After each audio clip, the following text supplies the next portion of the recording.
how to remove Google account from an Android phone.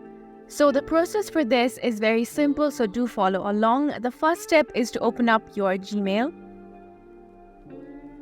Now tap on the profile icon at the top right corner of your screen.